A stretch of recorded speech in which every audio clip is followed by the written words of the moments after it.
Hey everyone, welcome back to our channel. I'm Anne from the Sussex Handmade Soap Company. Some of you may remember me from our previous videos, or you may have just forgotten all about me because it has been absolutely ages since we have properly uploaded videos. There's been so much going on. You may notice the big white background behind me now, or as Wayne calls it, grey. I still like to think it's a shade of white, but it's probably technically grey, but I'm going to say white. And no shelves of soap curing. That is because we have finally moved house and we have space. Finally, space to make videos, to cure soaps, to have everything in a place, which is fantastic. And that is why we are now trying to get back on top of the videos. So we're going to start with something relatively simple today. We are going to be going back to natural colourants, and we are going to be using Himalayan Rhubarb extract to try and colour a soap a reddish pink colour. I have never used Himalayan Rhubarb extract before, so I don't know how it's going to turn out. We are using Himalayan Rhubarb extract from SuzanneDeckel.com, and she specifically said that as it is an extract and not a powder, we don't need to use very much because it is very strong. So with that in mind, I have infused 1% extract to 100% of olive oil. So I've got 1,000 grams of olive oil in here and 10 grams of Himalayan Rhubarb extract. I actually made this infusion up back on the 16th of July last year with the intent of doing something with it sooner than this, but time ran away with us, life caught up with us, so it's only now that I'm coming back to it. So it has been stored in a nice cool, dark place, and it has plenty of time to get a nice cold infusion going. And it's still fine to use because from my records that olive oil is still in date, so it shouldn't be rancid. Let's hope not anyway. So yeah, Himalayan Rhubarb today, and we're just going to top it with some pretty pink cornflowers. We're not going to scent it because I want to see what colour it comes out without the possible effects of the essential oils colouring the soap or changing the colour slightly. But if you follow this recipe and you want to scent it, that is absolutely fine. Just make sure that you obviously keep in line with safe limits and IFRA guidelines and everything like that.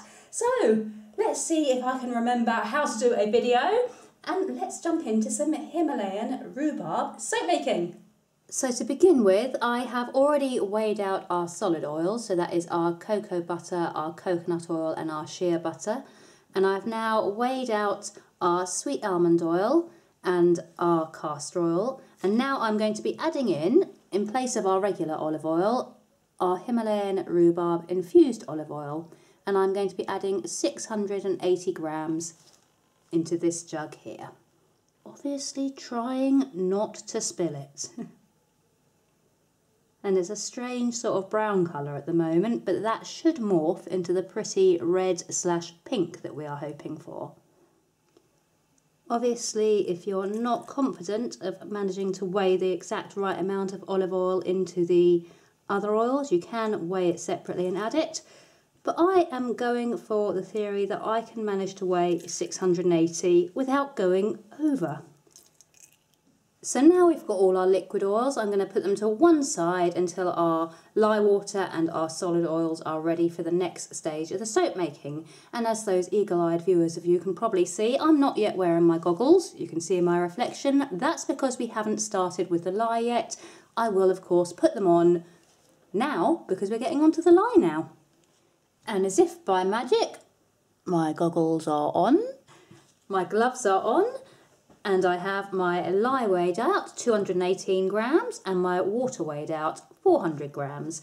And because I've been away for a while, let's go over a few quick lye safety tips.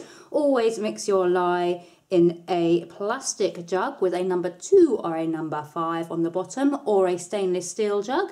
Do not mix it in glass, even Pyrex, because it can shatter over time. Don't mix it in aluminium because it can react, and you don't want that. And no other plastic other than, I say, number 2 or number 5 code on the bottom.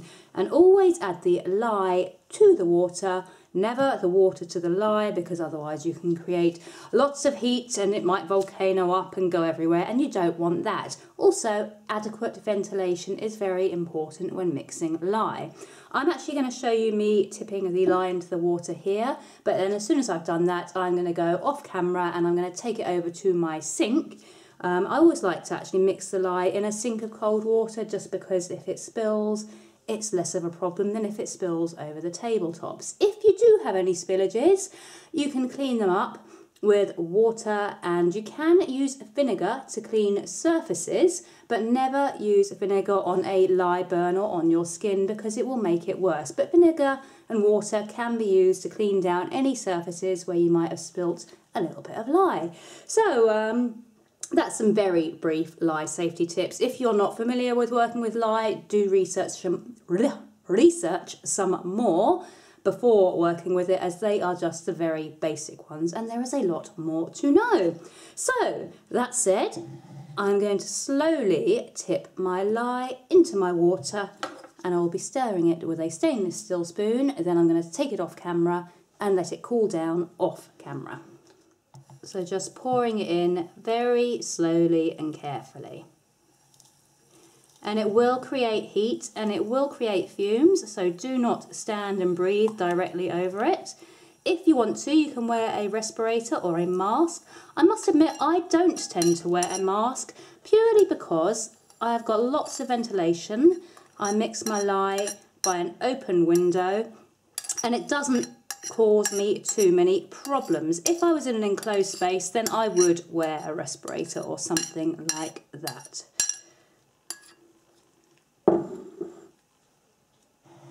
And now holding onto the jug and just carefully stirring to dissolve. And now I'm going to whip it off camera, take it over to my sink and let it cool down over there with plenty of ventilation. So in here are my solid oils, which have now been warmed and therefore turned to liquid oils. And to my warmed, solid, now liquid oils, I'm going to add in our jug of originally liquid oils. I couldn't make this any more confusing if I tried, could I? The Himalayan Rhubarb olive oil, the Sweet Almond and the Castor, going into the shea butter, coconut oil. There we go, that's an easier way of saying it. And just carefully pouring in. And now I'm going to take the temperature of our oils, and they are at 112. And I know a lot of people talk about soaping at room temperature and don't soap too hot. We personally actually soap generally around about 120 degrees Fahrenheit when we are using natural colourants, because that works for us and we find it helps the colour to kind of really pop and look nice and bright.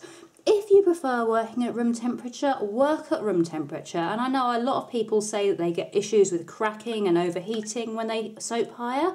We don't experience that. Could well be our recipe, could just be luck, who knows.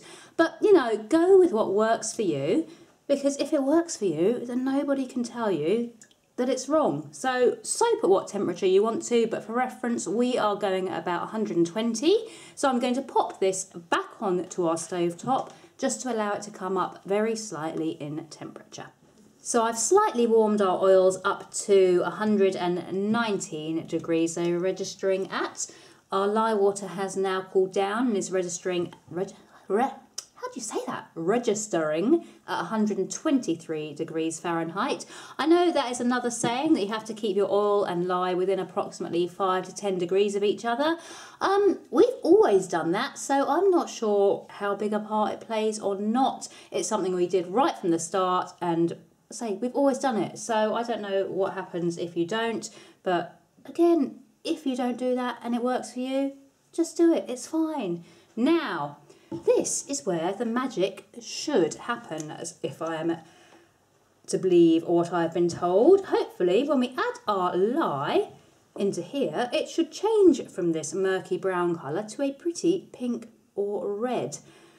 I'm really hoping that it does, otherwise this whole video is going to be for a sludge brown soap, which we don't want. So let's pour in that lye water now and see what happens. Not a lot happening right now, still looks a bit sludgy brown. Let's see what happens when we mix.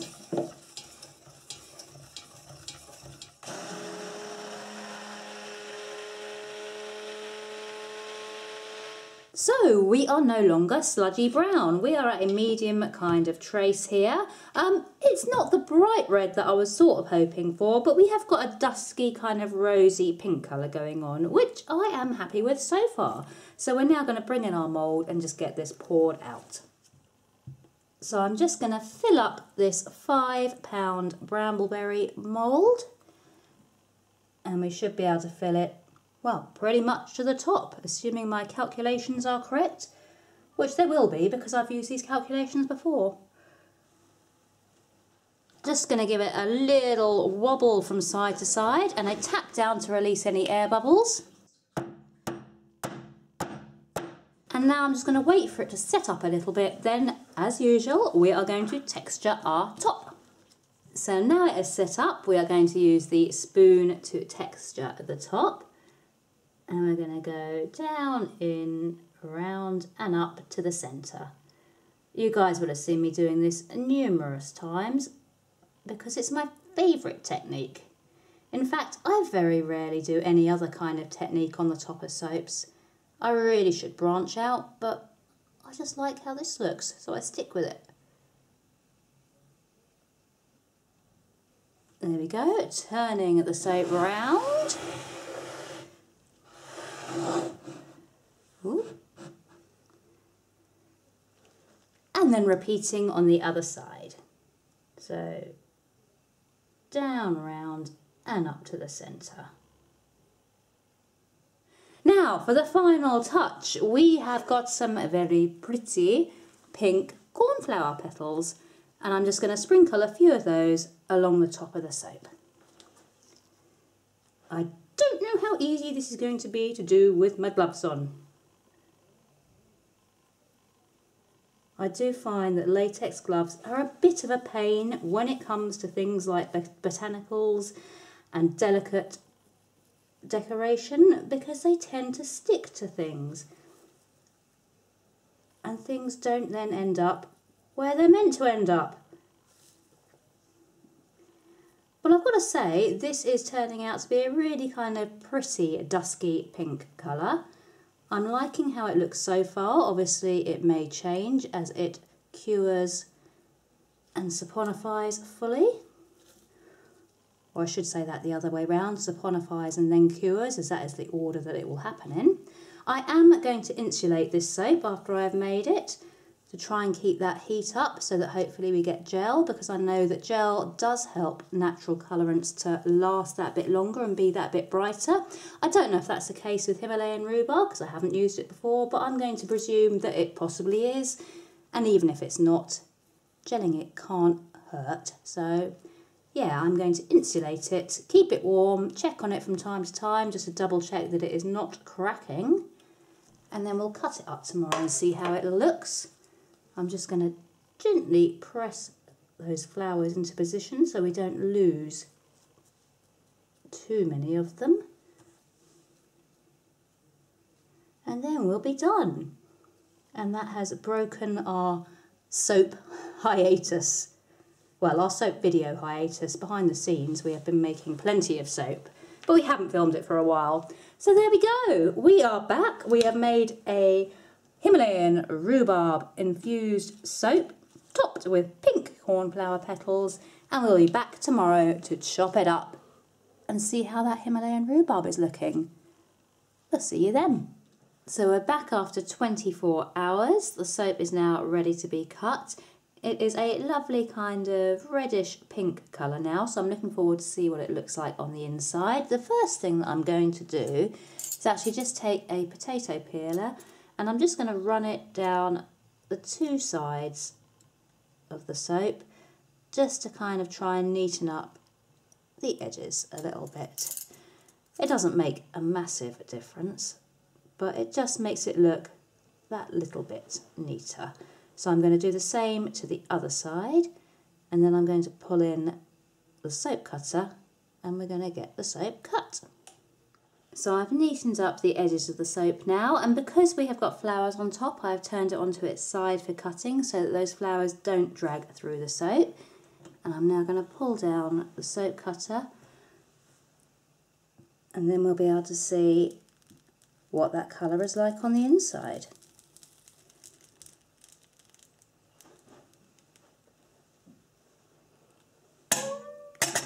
So let's have a look. So that is what the soap is looking like at the moment. As you can see, we have got that kind of browner colour in the centre. I really imagine that that is actually going to change to the same pink on the outside over the next sort of 24-48 hours.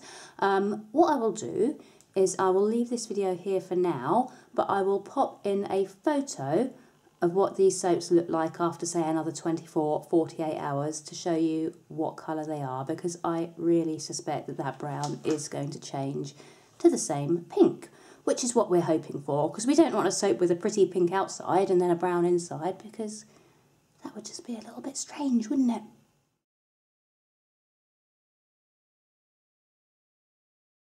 So thank you for watching our first video back and for joining us on our Himalayan Rhubarb experiment. These are still the bars I've literally only just cut. Hopefully I have posted a picture with a pretty pink tone. Fingers crossed on that. If you do enjoy our channel, we are going to hopefully be uploading more videos. I know we have had a very long break.